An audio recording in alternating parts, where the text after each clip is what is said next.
Hey everybody, Elliot from Ace Properties here, and today I am going to have some fun with this video. I'm gonna bash the hell out of the BRRR method. Now most of you probably know what the BRRR method is. It's being pushed really hard on all these online real estate investing communities as a way for new investors to be able to buy rental property kind of without any money out of their pocket or a no or low money down method, so you can scale infinitely and just have a free portfolio. It's not that easy, and they make it seem so sensationalized because it drives users to these online platforms to have this sexy investing method out there. And I'm gonna get all that nonsense out of your head in this video today. All right, so for those of you who don't know what the BRRR method is, it's an acronym that stands for buy, rehab, rent, refinance. So you buy a property for less than market value. You put in a bunch of work, you fix it up so it could be nice, and you add value to it. And then you rent it out to a tenant so you can collect some cash flow. And then you refinance, and you've added so much value by buying it low and fixing it up that when you refinance, you get all your money back. Because you buy a property for 50 and you put in 25 in repairs, and it's really worth 100 now because of all the repairs that you made, and you get a loan on a new appraisal of $100,000, and that loan's for 75 grand, and you get all your 75 grand back, and you keep your tenant for 1,000 or 1,100 bucks, and you collect the cash flow, and everything's great, and you move on to the next property, and you buy an infinite number of properties this way without ever having to use, more funds, right? You just recycle your money every single time is what they try to push. It's not how it works. There are major issues with, well, one, the steps that occur in this process, the purchase, the rehab, the refi, all these things have a lot of different complications that can occur and are gonna occur more times than not. And I'm telling you this based on experience. It's also got major issues with scalability, especially revolving around financial scalability when using a bank, because this method heavily revolves around appraisals and banking. But the biggest issue with the BRRR method is the fact that it doesn't put your funds to highest and best use, considering the amount of work that it takes. And I'm gonna explain that a little bit later, but it's the reason that you don't see any big investor having gotten there through the BRRR method. And that's why it's a newbie method, and it gets canned by everyone as soon as they actually get some experience if they did try it in the first place. So let's get started. Before we go into all the reasons and kind of the philosophy behind why the BRRR method sucks, I wanna kind of give you an example from, well, personal experience, and I wanna let you know that I've used the BRRR method. I actually tried to build a business around the BRRR method. I tried to build my investment portfolio around it, and well, it didn't really work, right? And I'll tell you why. I'll start with my first property. My first property was purchased in Northwest Indiana. It was a high cash flow market, and this property was on 4016 Grover. I still remember it. It was a little 2-bedroom house. I got it from a pocket listing that a realtor provided to me at a pretty good price, 25 grand. I put in 25 grand to work. I gutted this thing, maybe a little more, probably closer to 30. So I was all in for about 55. And I picked a high cash flow market. Unlike most people that do BRRRR deals, they look for like 1% deals, and I was looking for 2% deals. So it rented for $950 immediately, and it was this brand new property with a tenant that wasn't gonna go anywhere for $950, and I thought I was just gonna refinance this thing, and it was gonna be worth, well, 70 or 75 grand, and I was gonna get all my money back when it appraised at that value. Well, here's what really happened. I bought it for 25. I spent months rehabbing this thing out of state to the tune of 27 or 28 grand. I tied up all my cash. I bought it cash. I couldn't really get a loan on it in the first place. I spent a bunch of cash to rehab it, and that was fine. Right? I planned to do that. And then finally, when that rehab got complete and all the little knickknacks were fixed, and the property manager yelled at me a little more for the contractor not painting the right side of the cabinets, and all this kind of small stuff was done, then I moved a tenant in about, I want to say, 4 months into the rehab. So we bought the property in August, and the tenant was moved in, maybe not 4 months, it might have been closer to 3. No, tenant moved in December 1st actually. So 4 months after the rehab, I got a tenant into the property. Then I wanted to start the refi. Now when I went to refi, I talked to a bunch of different banks. And the story I was hearing from most of the banks was, well, what did you spend on the property? Purchase plus rehab, we'll give you a loan on that.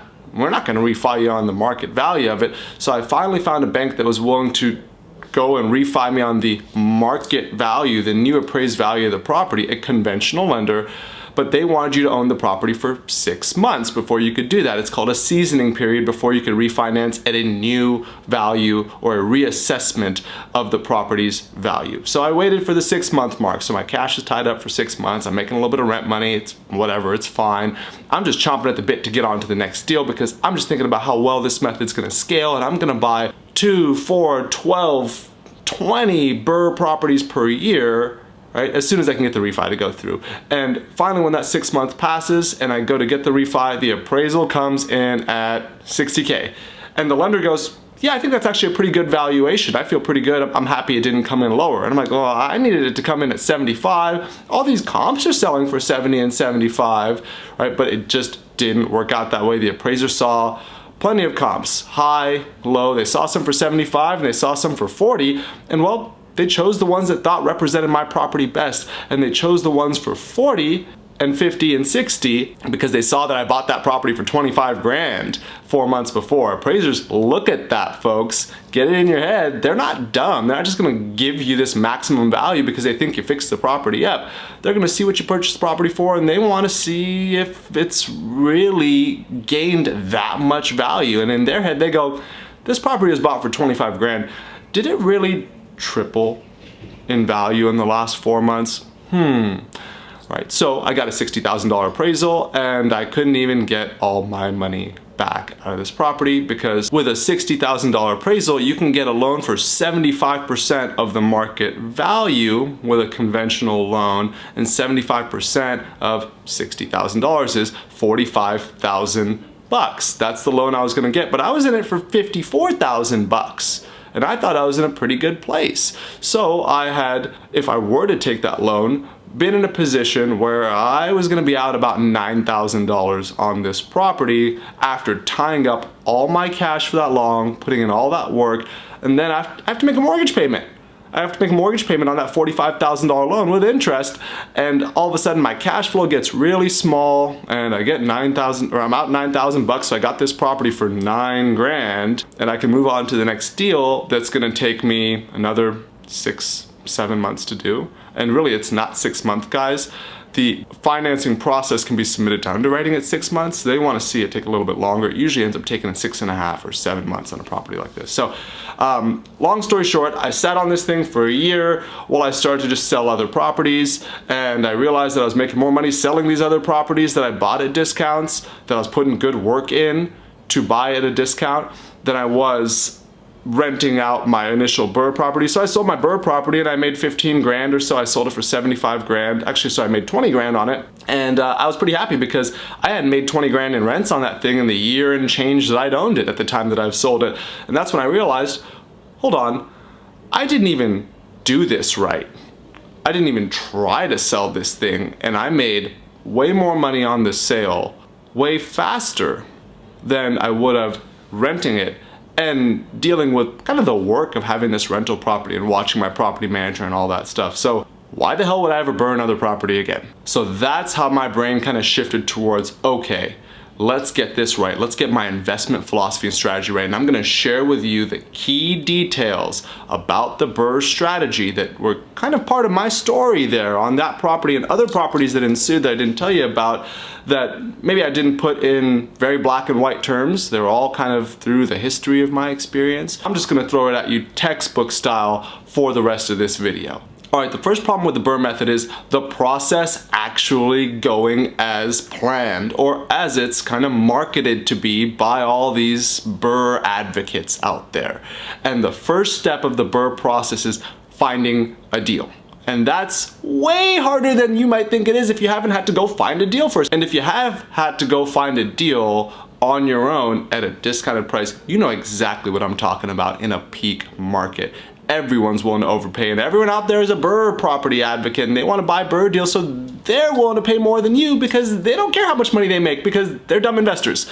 So finding a deal is hard. You have to, well, either talk to realtors and hope they show you a pocket listing, or maybe make lowball offers all over the MLS and hope one gets accepted on a property that's not in terrible condition. You have to basically do something to find a property at a lower price than all the other investors out there today are willing to pay for it. Now what I do is I market directly to sellers pretty heavily. I send direct mail, I send text messages every month, we have a full-time cold caller in the office, we have 2 salespeople taking the sales calls for people that respond to our marketing campaigns, the sellers that are coming to us, and we pay these salespeople a salary plus a commission, right? And there's a legal minimum salary that's double minimum wage in every state, so it's not a low salary and a small time commission.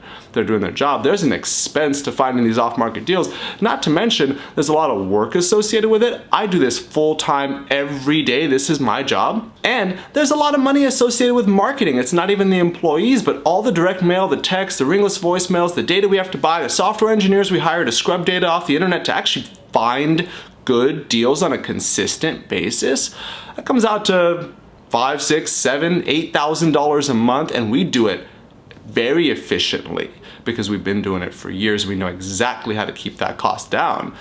Our cost per deal we find as a marketing business who knows how to get it done is about $1,000 per closed deal from a marketing standpoint only, not from a employee and labor standpoint, and not counting for our time.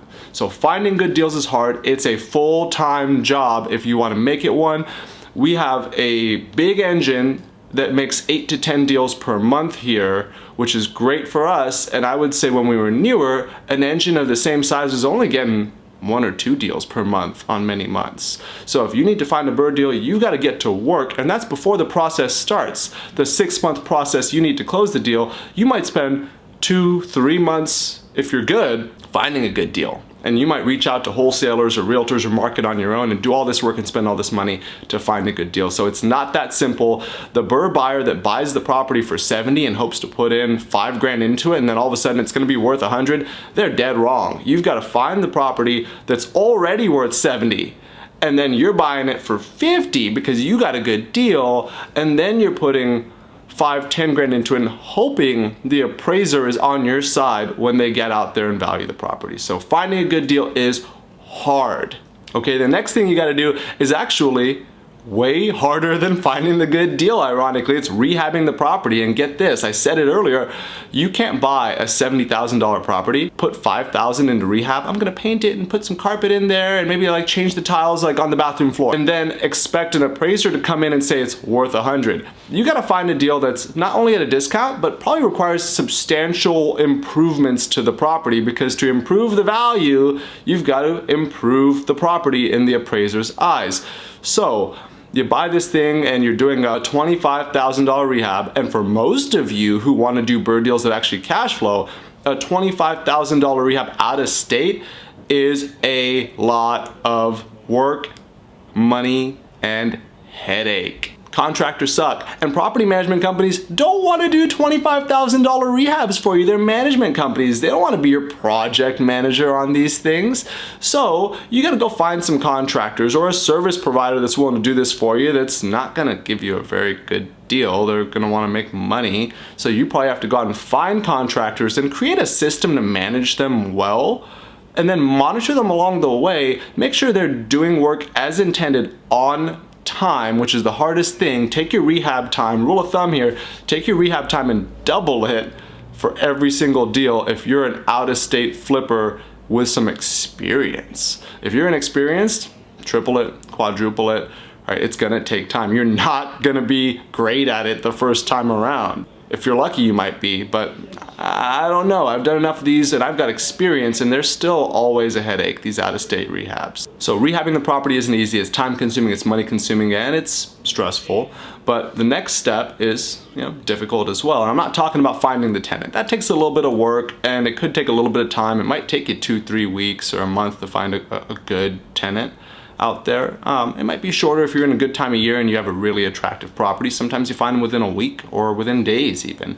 But the next part that's hard is the refinance. And it's going to be hard for you to find an appraiser that's going to want to give you the value that you're hoping for. And I touched on this a couple times along the way, but I'm going to hammer it home throughout the course of this video. Appraisers don't want to look at a property that's been purchased for 50, 3, 4, 5, 6 months ago. Go inside, take a look at it and go, yeah, this thing's worth twice as much as it was 6 months ago.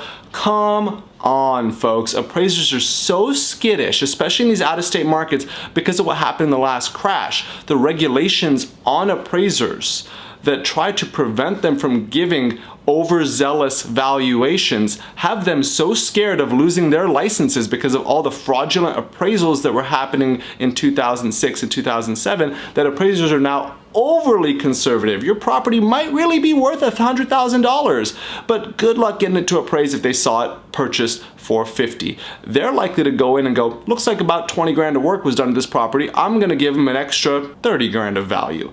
And now you're not getting the kind of equity that you were hoping for, and all of a sudden your money's not recycled, but you just put in the same amount of time, effort, and cash tie-up on this property just for it to not appraise at the end. So you're doing this very active process to not even have this passive situation where you can recycle your funds, and that's very likely to happen. Another thing about appraisers, since you're probably going to be doing this out of state, if you're looking for a high cash flow BRRRR property, well, appraisers don't really want these out-of-state investors coming into their markets and inflating these values. So when they see these properties being pushed up in value and demand for them is increasing because people from San Francisco and LA are willing to pay way more for a house that rents for $1,100 than the people who live in Sheboygan, Wisconsin, Hammond, Indiana, Lexington, Kentucky, whatever it might be, well, they want to prevent that phenomenon from flying off the rails, because you know what? A lot of these appraisers, especially the one-off companies that have a single owner, appraiser, operator, all that, the little single member LLC owner-operator business that might get randomly selected by your bank, because it's random selection these days with conventional loans. Well, that appraiser is probably an investor.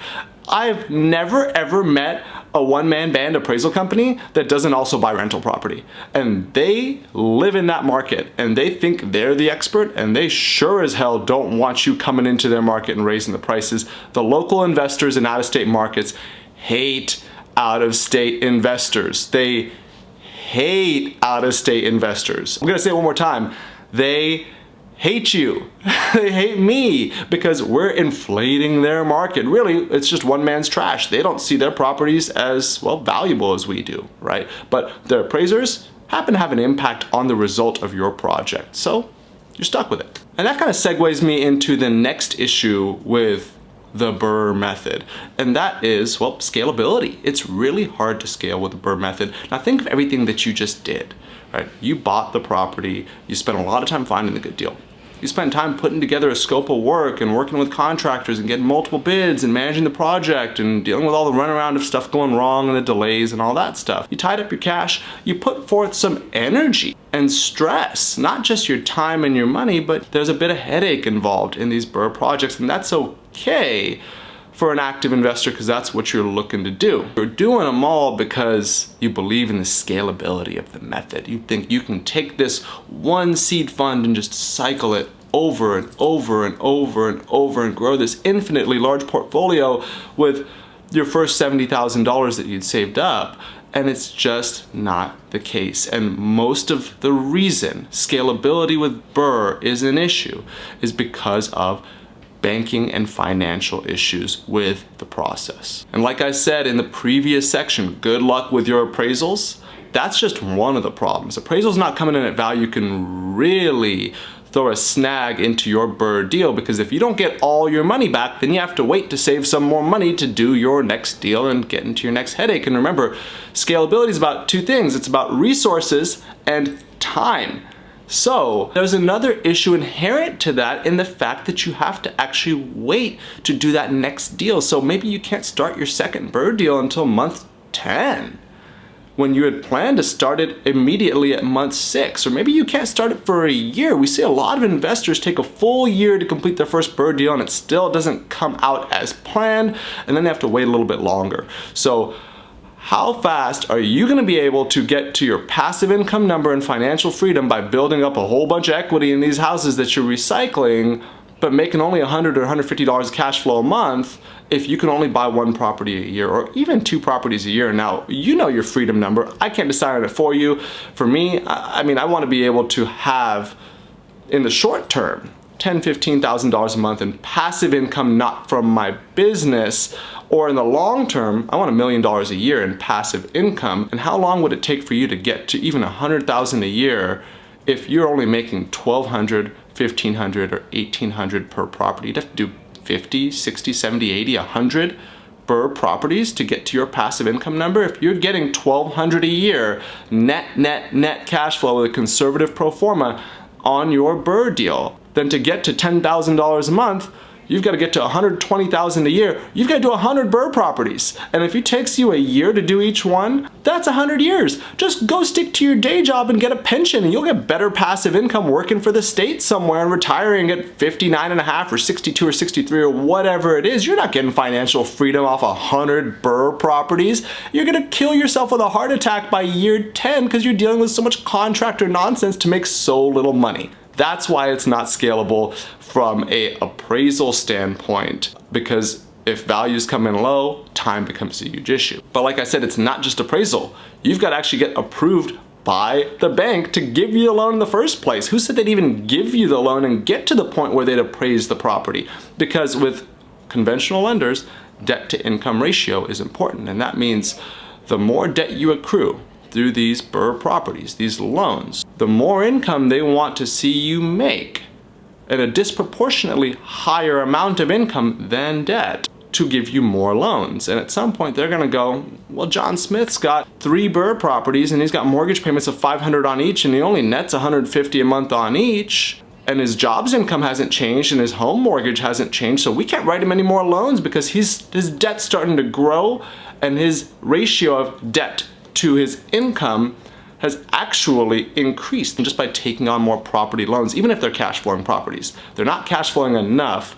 to keep your ratio whole and keep you qualifying for loans. And let's get past that problem. Let's say you make 250 grand a year, you're a doctor, you live in a cheap house or a house that's paid off, you don't have any debt, and you can really get as many BRRRR properties as you want because, well, you got so much personal income, the bank's not worried about your debt to income ratio. Well, they're still gonna be worried about the maximum number of properties that are allowable under a Fannie Mae loan. And you as an individual can have no more than 10. Now, usually people's debt to income ratio runs dry way before they hit 10 properties in their name. And some people will try to do, oh, I'm gonna do 10 properties in my name and 10 in my wife's name or my husband's name.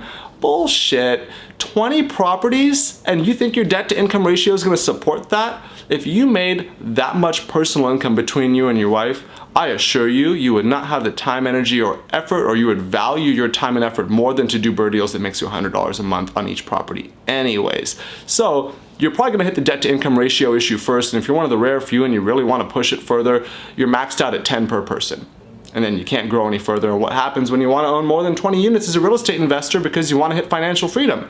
You got to choose a different method. So why didn't you just choose the right method in the first place? Now, some may say, Elliot, I'm not going to use a conventional lender. I'm going to use a commercial loan. And anyone who tells me they're going to use a commercial loan to do BRRRR deals has obviously never used a commercial loan to do BRRRR deals.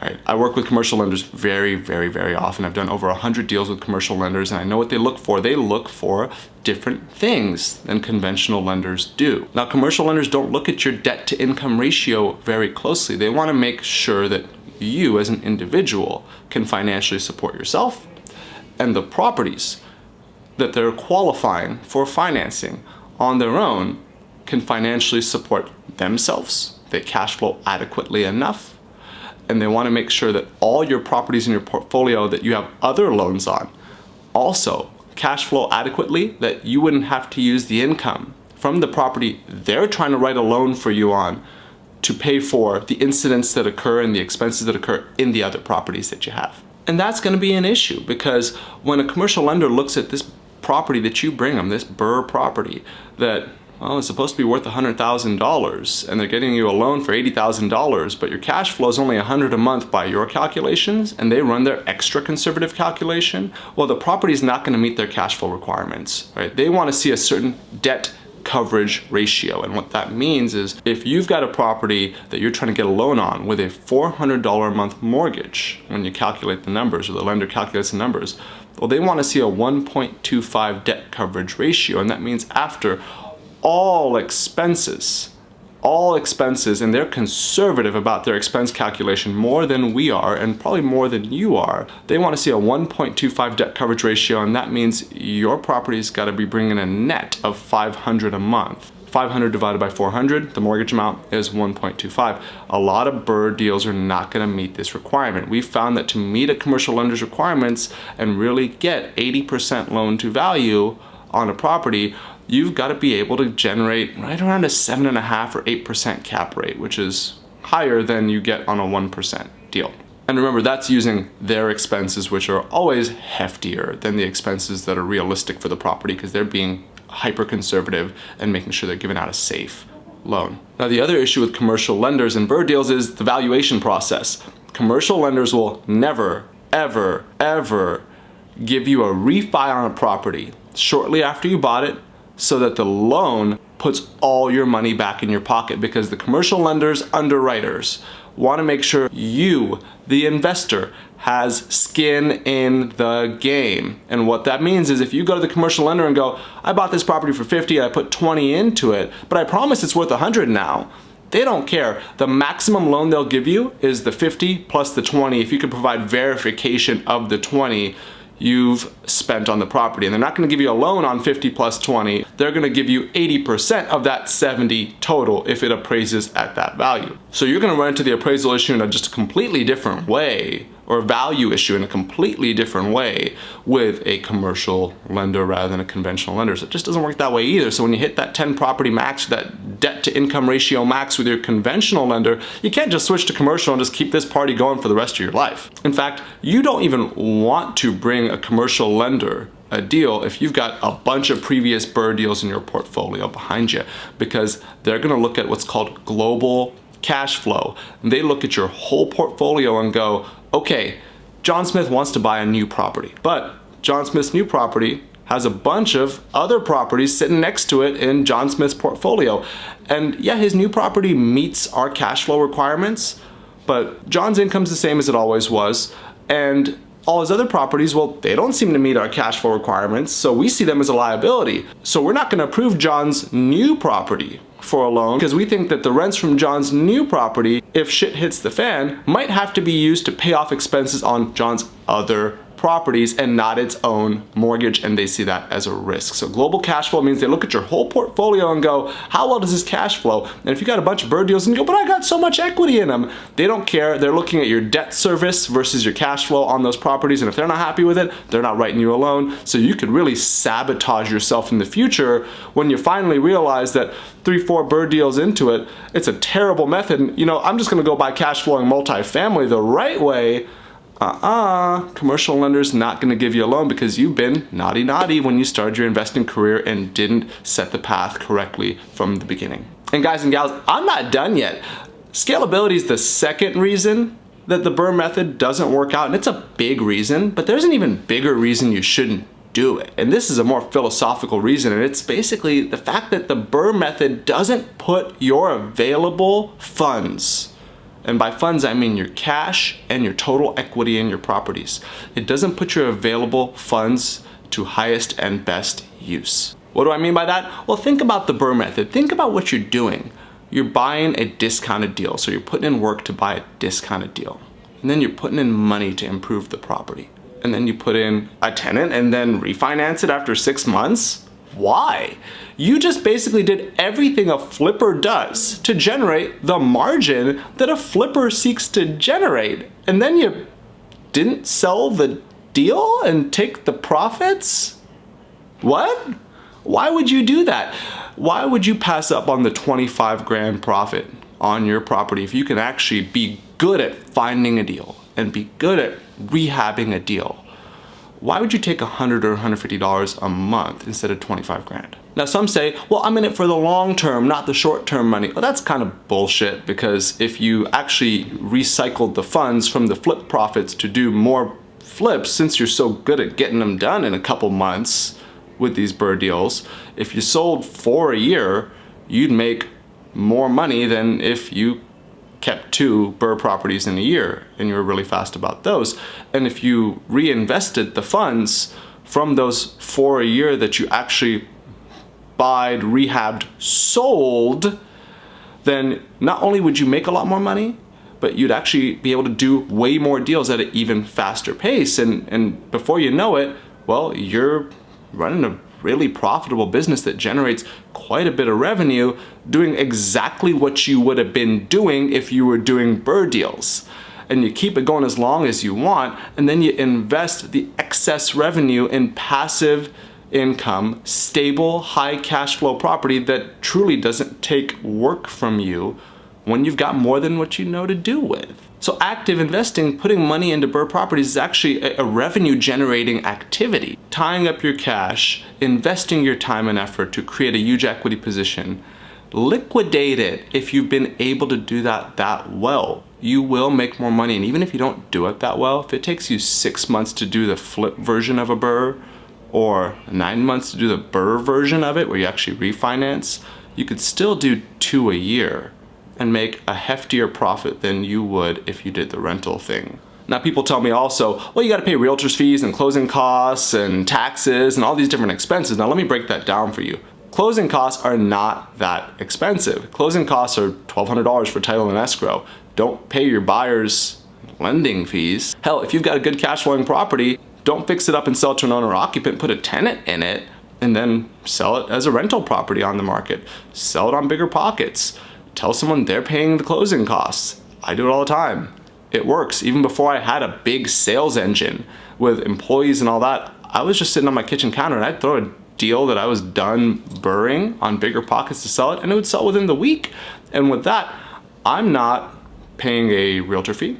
I'm not even paying the closing costs. I refuse to, because it's a good cash flower, so like someone could pay the closing costs and I'll give them rent prorations or something like that. And they'd sell fast and I would walk away with almost all of the profit, essentially all of the profit actually, except for taxes. Now some people would say, hey, well, taxes are gonna be much more advantageous with a rental property than with a flip.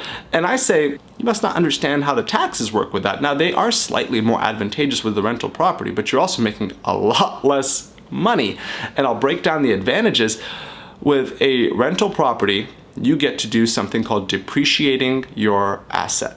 You get to take your property and say it's losing value while you own it. And you could say it loses its value all the way down to zero over the course of 27.5 years. So you get to write off $1,000 or $1,500 every single year, or maybe $2,500 or $3,000 if you got a $100,000 property every single year off your rental income. So you don't have to pay taxes on that. And that's great, because that is going to be about $600, $700, $800, $900 in tax savings per year from that $3,000. But at the same time, remember, you're saving tax money on a much smaller earnings amount. And when you go to sell that property, if you sell it for an amount above zero, if you've depreciated it to zero and you sell it for over that amount, you got to pay back the taxes that you saved to the IRS unless you 1031 and go right back into another rental. So when you depreciate a rental property and take the tax benefits, you can never sell and take your equity. Or if you do, you're just going to pay a shit ton of taxes. Now the other thing people got to consider is, guys and gals, on rental income, there's 2 tax kind of rules or just factors that people usually don't understand. And that's, one, you pay the same tax rate more or less on rental income as you do on flip income. You really do. Flip income, if you hold the property for less than a year, is taxed at your ordinary income tax rate, and rent is usually taxed at somewhere right around there in that 30% range. Now, another thing, the second thing most people don't know about rental property taxes is that you don't get to deduct the principal portion of your mortgage payment, the debt pay down portion, from your rental income. And what I mean basically is, if you cash flow $100 a month, you're not paying taxes on only $1,200 a year.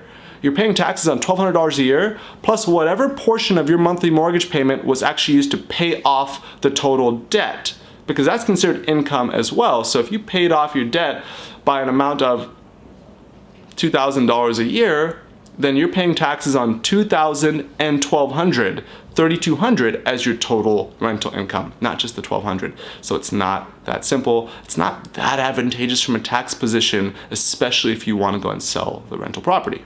So think about it, the money situation from selling, if you're actually good at buying, rehabbing, and renting property is going to be better if you intend to redo it at a fast pace. It's going to yield you a higher return reinvesting that money in more sales than it is in rentals all day. And that's something called assessing the deployment of your total equity position in your portfolio. Hey, I've got all this equity, all these properties. Could it be used for something better than it is now? Because right now it's just making me $100 a month in cash flow. So always thinking about that is going to reveal to you that you are going to make more money selling than you are renting. Now the argument is, well, Elliot, what if I just want passive income? Well, then invest passively. The BRRRR method is not passive. You're already doing all the things a flipper is doing to do the BRRRR method. I'm not telling you to be more active and do more work to sell these things. I'm telling you to actually do less work, not deal with the refinance and just throw the property up and get a sale out of it, right? So selling BRRRRs is more passive than keeping BRRRRs.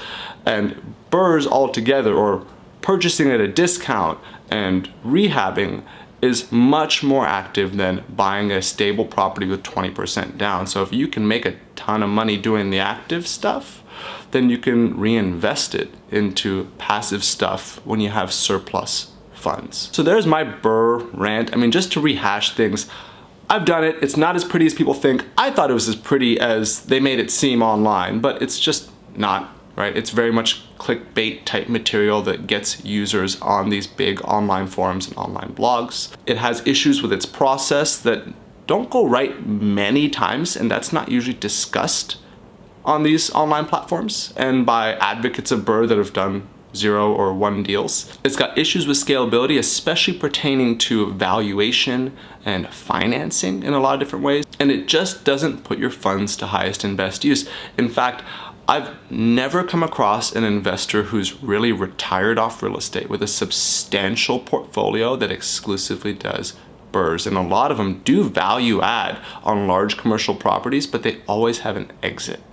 And sometimes they refinance and get some money back, but guess what? It's with a huge deal and they don't refi for 2 or 3 years because the bank won't give them a refi that early. So learn from the investors that are actually making a profit, see what they're doing. A lot of them are making money selling some stuff and generating some more cash to put into their pockets so they can invest in bigger passive deals. And buying at a discount's great if you want to be active. Just don't expect to refinance and do it with small properties after 6 months. Do it with $1 or $2 million properties, but get to that point somehow. And how do you get there? Well, you got to generate some revenue.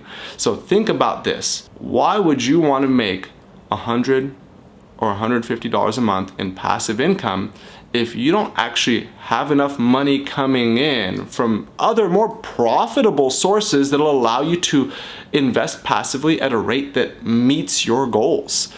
Determine what your passive income goal is, how to make enough money to actually invest in the right product at the rate that you want to get to that passive income goal, and be realistic with yourself. If you're only gonna get $100 a month off a BRRRR deal, you might want to spend that effort that you put into that BRRRR going and taking a class and getting a raise at your job, or being better at your work maybe, or selling the property to make some more money so that you can actually invest at a significant, meaningful rate. Because guys, investing isn't rosy and it's not for everyone. At the top of the market, the only reason you should invest is if you actually have extra funds that aren't being used for, well, their best purpose. You shouldn't be trying to make no money down happen, because you're just going to buy a property that's going to lose value anyways. So go make some cash, whether it's through active investing, wholesaling, or flipping these BRRRR deals like you may want to if you actually want to be involved in the real estate industry, or go learn to make more money elsewhere and then invest in passive property if you really want to be passive. But just don't try to do this middle ground nonsense, because it's just not what it looks like. And I don't mean to hate on the people that have had success with BRRRR, but I want you to just look at your portfolios and ask yourself, hey, I've put in a lot of time and money and effort into this property. I've learned a lot along the way. What can I be doing differently to take these efforts and the equity that I've generated and the money that I've used and reposition them and redeploy them in a way that's much more profitable to me but still meets my current preferences. That's the point of this video, folks. And if you want to know the answer to that, subscribe to our channel. I make a ton of videos about making money in real estate with passive income, high yield out-of-state properties. Our company sells those high yield out-of-state properties. If you don't want to do high yield stable properties, fine, keep doing your BRRRR deals, but just give us a subscribe. Check out our Instagram page. We've got a lot of good content on there, case studies on deals, and just a bunch of other shorter videos that I post on a daily and weekly basis outside of YouTube. I appreciate you watching this BRRRR rant. I hope I didn't upset anyone, but then again, no, I hope I upset a couple people because you're not saying anything significant if you're not pissing someone off. I'm gonna make another video that's a little more tame next week, but this one was fun. I'm glad you watched it to the end. Thank you so much.